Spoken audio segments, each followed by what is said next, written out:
on the radio every morning. And you will see Taking Stock come up as a premiere. You can click set reminder, or you can just watch it and listen to the time start counting down. When 7 o'clock comes, we go live on YouTube and on radio. And like Dr. Forbes was saying, like Marcia was saying, I think this might be a first. I don't know of any other show that has been successfully able to straddle both social and traditional media. I have a story to tell you about TV, but another time, since to bring up traditional TV. Because it has been a journey getting to this point, getting this show produced. As you guys, those of you who are here who are involved in content creation, video production in particular, you know that it's very expensive.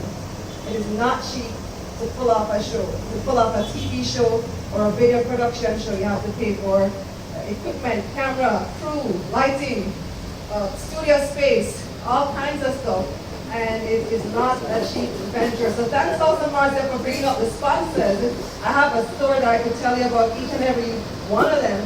Really special thanks to Proven Wealth, which was my first sponsor way back when Money Mondays was just a seed. We don't Prince Williams prepared, and Belinda Williams could make it. But I really appreciate them seeing the vision from early on, and that now evolving into Taking Stock. JMMB is on board as well. I remember talking to Keith Duncan months ago when Taking Stock was an idea, and he was, gung-ho about the idea from very early, and now they have come on board as a sponsor. NCB Capital Markets, you see their stuff all over the place, very receptive to the idea from an early stage as well. And Bulwark Insurance, that's a funny story that came about through social media. So I hope to meet Gareth. Gareth, are you in the house? Gareth, you here? Yeah. Where? See? Synergies made via social media. I've never met him in person, but we've been talking on Instagram for a while, and they decided to come on this program as well. So I just feel so happy to see so many of you tonight out here supporting this program, supporting the concept, supporting the vision, the idea. There's so much more that I want to do, so much more content that I want to produce for you and for other people as well, because it doesn't stop with me. It kind of started, the idea started with me. The idea started with making business and finance easy to understand. Because how many of you can relate to hearing about IPOs and this kind of stuff? Ready to count down? No, I'm saying I can. Oh, you can. I thought it was countdown time for the, wow, almost at the big show. The new big show. Those who listen to radio know we call Nationwide this morning the big show. Hi, Cara. So, where was I? Yeah, so for people who just, you want to invest, you hear about these stories of Jamaica being the best performing stock market in the world, but you're just not understanding the terminology. I think this is what the space needed in order to have more people gravitate towards a lot of young people taking interest. I can tell you that my followers are primarily 25 to 34 years old. That's the biggest segment of my followers, followed by 35 to 44, and then 18 to 24. We're at 1 minute now? Less than a minute? Oh, we need to count it down. How many seconds left? How many? Oh, it doesn't say. You guys see it on your phones? It says it will begin shortly. Okay, don't fuck it up. Technology. You have about what? 3, 2, 1.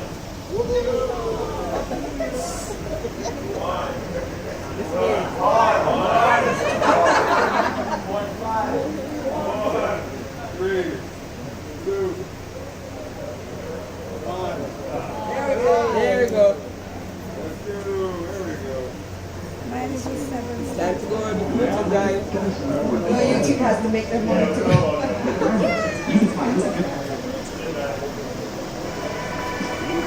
Okay.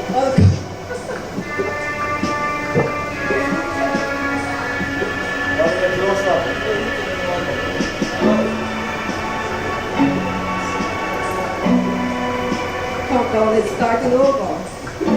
Less than 2 minutes to go.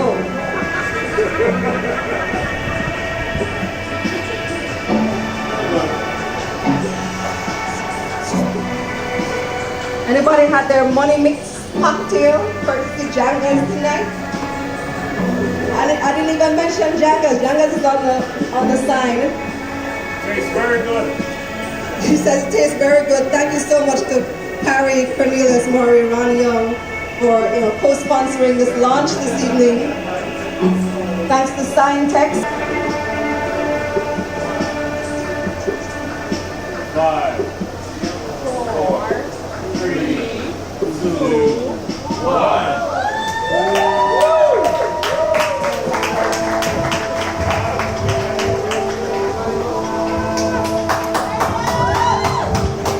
Hi, I'm Kalilah Reynolds and welcome to Taking Stock, a show that makes business and finance easy to understand. We're bringing you all the latest business news and telling you how they will affect you and your money. Come on this side, you can hear much better in here. The Jamaican dollar fell to its lowest value in history last week, just 7 cents away from a record $139 to $1 US. The fall followed the intervention from the Bank of Jamaica, which sold $30 million US in a flash auction to temper the market. The local currency rebounded